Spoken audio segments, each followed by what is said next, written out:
তুমি যখন ভেঙে পড়ো, তুমি যখন কান্না করো, এই ভেবে যে সব কিছু শেষ হয়ে গিয়েছে, যখন মনে হয় তোমার দ্বারা হবে না, কিন্তু মনে রেখো, মহাদেব তোমায় কান্না করার জন্য নয়, বরং তোমায় কঠিন বানানোর জন্য কঠিন পরিস্থিতির সামনে এনেছে।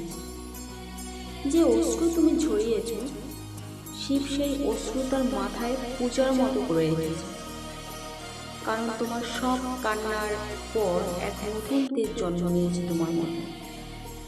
তুমি এখনো বুঝতে পারো না কেন তুমি কান্না করছো, কেন সব রাস্তা বন্ধ ছিল, কেন কেউ তোমার হয়নি, কেন সব স্বপ্ন ভেঙে গেছে। কারণ শিব চায় তুমি আর অন্যের উপর নয়, নিজের ভিতরের রুদ্রের উপর ভরসা করতে শেখো।